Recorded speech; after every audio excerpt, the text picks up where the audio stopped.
Hello and welcome back to Spirit Mom.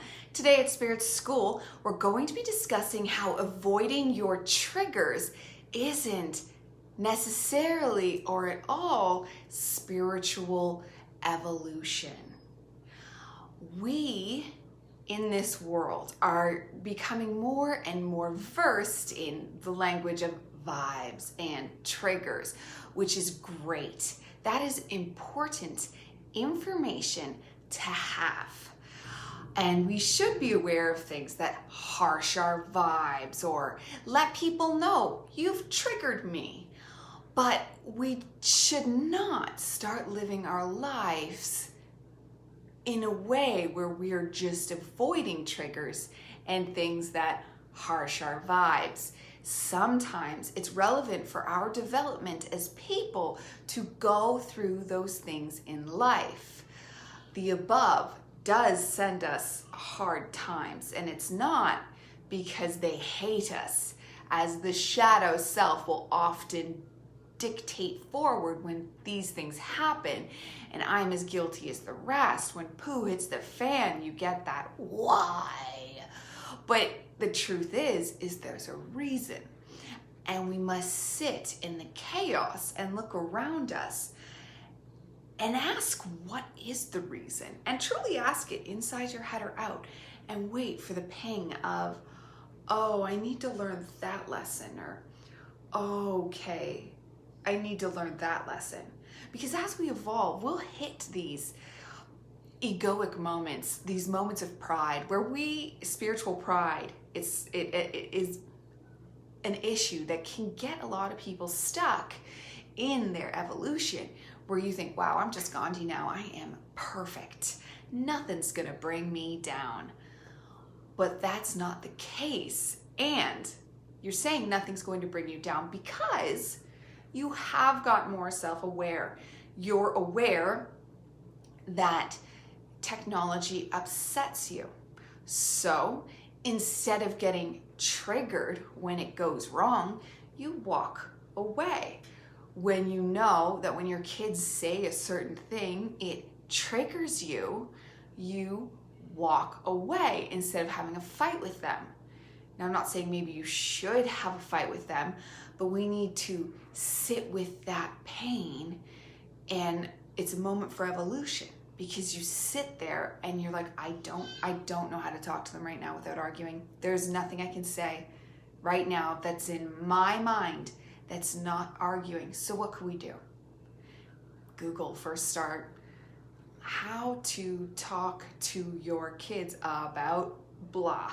There's so many blogs and information out there now. There's a very good chance you'll pop up with a mom or dad with a story of that situation. Or you sit in a meditative silence and just ruminate on the situation, like one of those big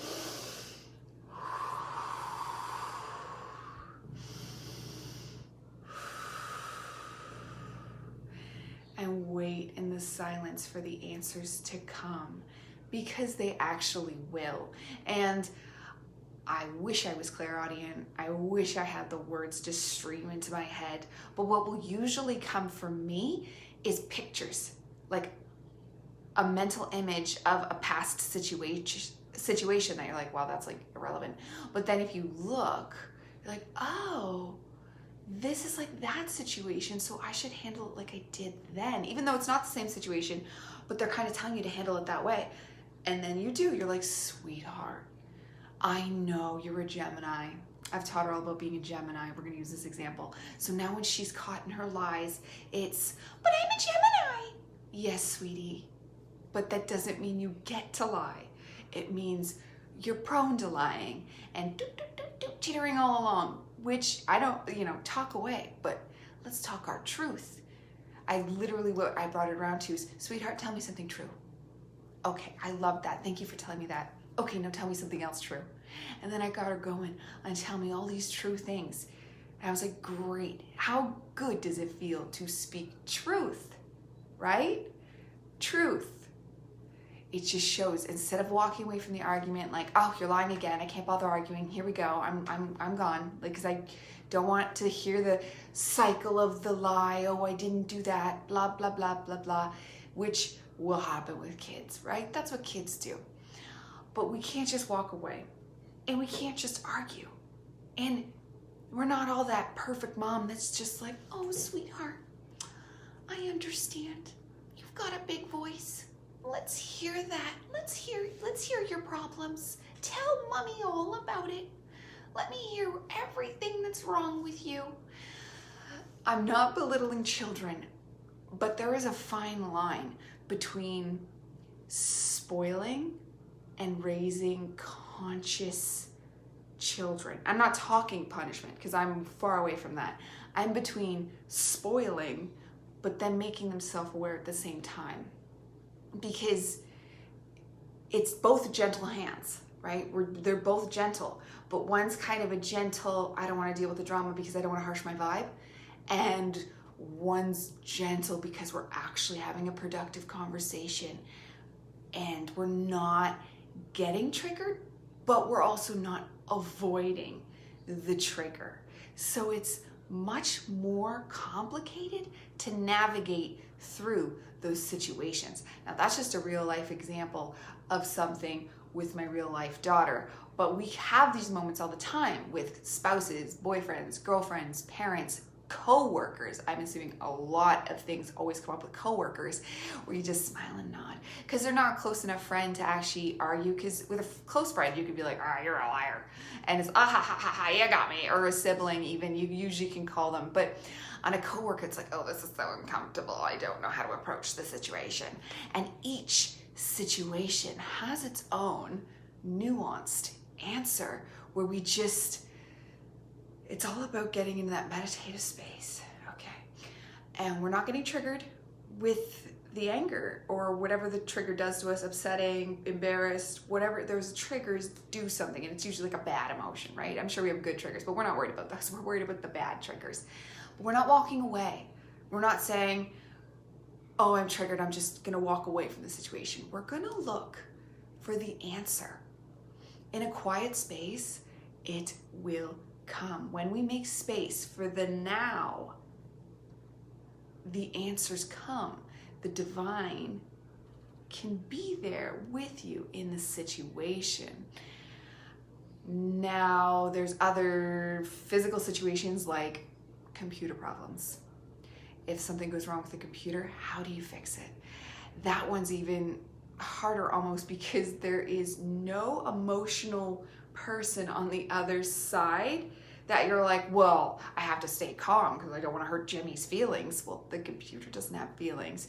So there we actually have to be, believe it or not, and at least with me, even stronger than we do with fighting with actual people, because Jesus says, and it's just perfect, and to quote him on this, because he says, if you're going to hit someone in anger, you're better off to chop off your hand.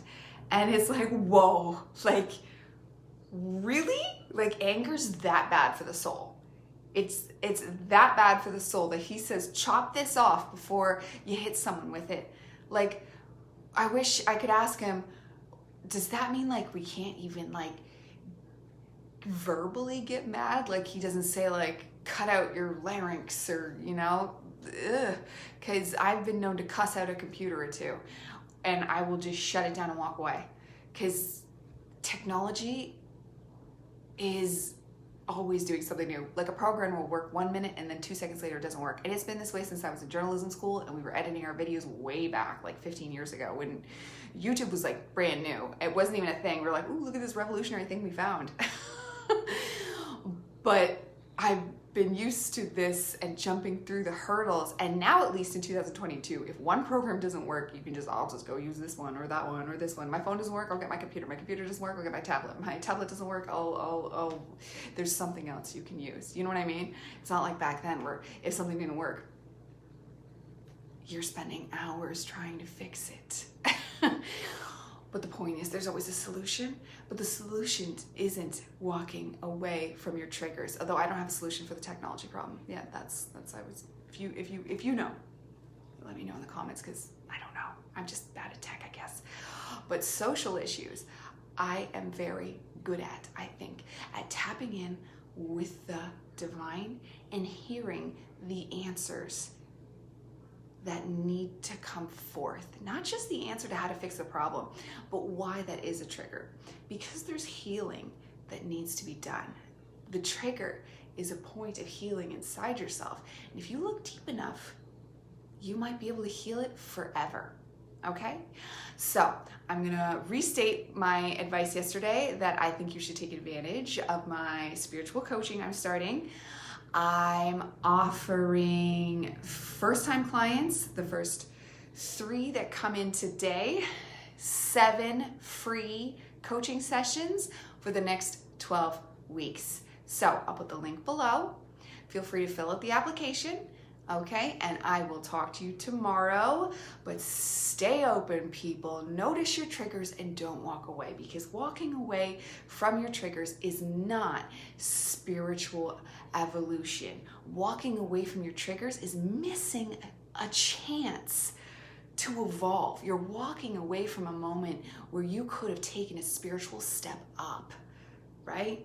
We want those steps up, higher vibes, higher levels of existence. It's here for us now. The energy is here. It's ours to grab onto. You can do it, people. Goodbye for now. Spirit Mom.